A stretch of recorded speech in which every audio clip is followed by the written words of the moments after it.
Stock history formula की एक ख़राब बात यह भी है कि इसके इनपुट में हम जो सिंबल देते हैं उसे ये फॉर्मूला अलग तरीके से रीड कर लेता है। ये देखिए, यहाँ एसईसी के शेयर में जब डेटा मांगते हैं तो टेबल में तो सही डिटेल फेच होती है, पर इस फॉर्मूला में ये कोई अलग पदार्थ की डिटेल मिली है और ये बात ठीक नहीं। यही हाल एसईई के शेयर में है। यहाँ ये फॉर्मूला फॉरेन कंट्री के किसी शेयर का प्राइस दे रहा है और ये गलत आउटपुट 2-5 शेयरों में नहीं बल्कि कई सिंबल में आ रहे हैं। मैं जानती हूँ, क्योंकि मैं एक्सेल से शेयर मार्केट स्टडी करने में और नई नई बातें सीखने समझने में दिन में कई घंटे प्रैक्टिस करती हूँ।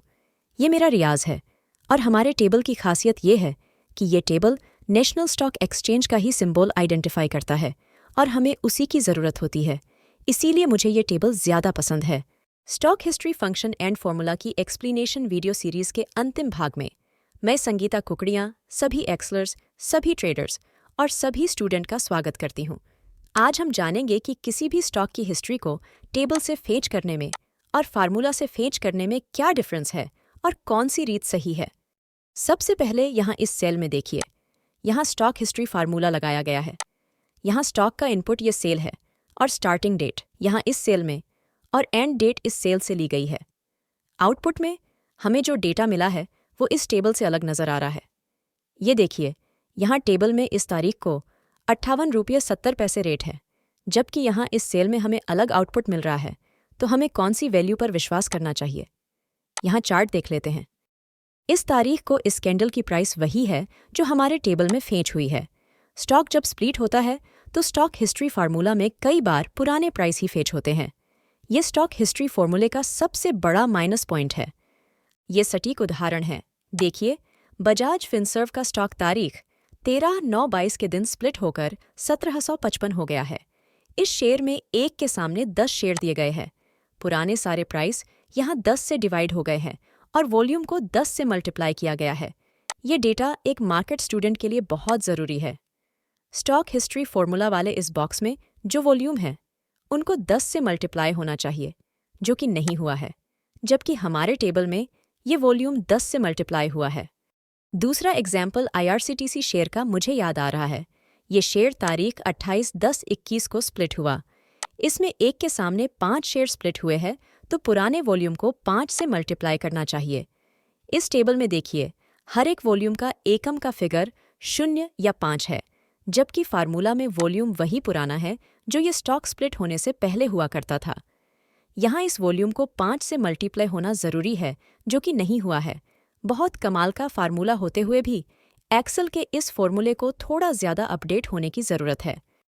उदाहरण के तौर पर समझिए कि 100 रुपये का स्टॉक आज 10 रुपये में तब्दील होता है, तो कल का जो प्राइस है वो भी 10 रुपये शो होना ज़रूरी है, पर कल का जो वॉल्यूम था वो 10 गुना होना भी ज़रूरी है।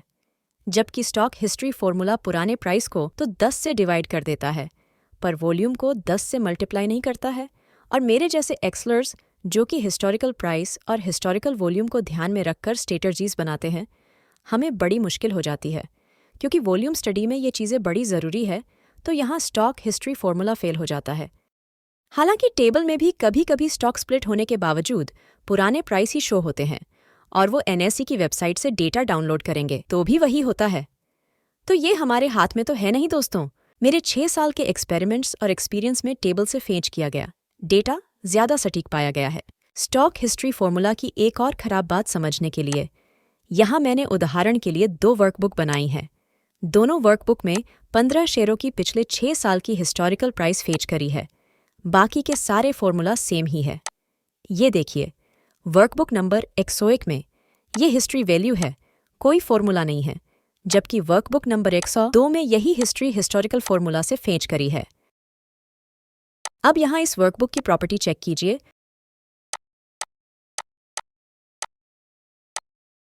वर्कबुक 101 की साइज 3.5 MB से कम है, जबकि वर्कबुक 102 की साइज 5.5 MB से भी ज़्यादा है।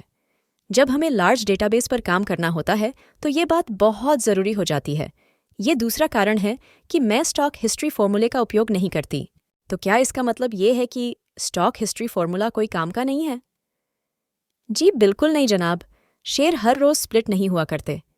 मार्केट में ये बहुत कम ही होता है। आपने मांगी हुई हिस्टोरिकल प्राइस एक बार चार्ट पर देखकर वेरीफाई कर लीजिए, तो कोई दिक्कत नहीं होगी। और फिर एक मामले में स्टॉक हिस्ट्री फॉर्मूला टेबल से आगे भी है। मेरे ध्यान में आया है कि शनि या रविवार को जब मार्केट चालू रहेगा तो उस तारीख का डेटा ना ही तो टेबल में फेच हो रहा है, ना तो मनी कंट्रोल के चार्ट पर उस दिन की कैंडल शो होगी। निफ्टी के 50 शेयरों की कसम खा के कहिए, क्या ये बात आपको पता थी? अगर पता थी तो कमेंट में ज़रूर बताइए दोस्तों। देखिए, लास्ट दीपावली 12 नवंबर को थी। हमारे टेबल में 12 नवंबर का कोई डेटा नहीं है और चार्ट पर भी 10 तारीख के बाद सीधे ही 13 तारीख की कैंडल शो हो रही है। ये कैंडल आपको देखनी है तो जीरोधा के चार्ट पर देख सकते हैं, पर मनी कंट्रोल पर अवेलेबल नहीं होगी। इसी तरह आपको याद होगा, इस साल 20 जनवरी को रविवार के दिन भी मार्केट चालू था, पर यहाँ इस टेबल में उस तारीख की डिटेल नहीं फेच होती। ये एक शेयर की बात नहीं है। किसी भी शेयर में इस तारीख की हिस्ट्री फेच नहीं होती। यार पता नहीं ये क्यों होता है, मुझे सिर्फ जानकारी है, कारण नहीं जानती। पर इस मामले में स्टॉक हिस्ट्री फॉर्मूला एक कदम आगे है। यहाँ शनि हो या रवि, किसी भी तारीख को जब मार्केट चालू होगा उस तारीख की डिटेल इसमें शो होगी ही होगी। देखिए, 12 नवंबर की तारीख का डेटा यहाँ इस रॉ में है और 20 जनवरी का डेटा भले आपको टेबल में ना मिले, मनी कंट्रोल के चार्ट पर ना मिले, पर इस फॉर्मूले में ज़रूर मिलेगा। इसीलिए मैं मार्केट की रनिंग डेट फेच करने के लिए इस फॉर्मूले का उपयोग करती हूँ। मांगे हुए पीरियड में कब मार्केट चालू है, ये जानने का सबसे सटीक उपाय मैंने यही पाया है जो इस फॉर्मूले में लिख दिया है।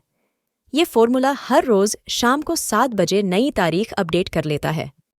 ये फॉर्मूला क्या काम करता है, ये जानने के लिए इसे अपने एक्सेल में लिखिए। इसमें अलग अलग इनपुट देकर एक्सपेरिमेंट्स कीजिए और इनके आउटपुट को एंजॉय कीजिए। तो चलो दोस्तों, अब मेरा कॉफ़ी पीने का समय हो चला है। फिर नए वीडियो में नए विषय के साथ नई ऊर्जा के साथ मिलेंगे। वीडियो को पसंद करने के लिए आपका बहुत बहुत धन्यवाद। मेरे चैनल को प्यार दीजिए। इस एक्सेल एजुकेशनल वीडियो को दोस्तों में, ट्रेडर्स में शेयर कीजिए और कमेंट करके मेरा हौसला बढ़ाइए।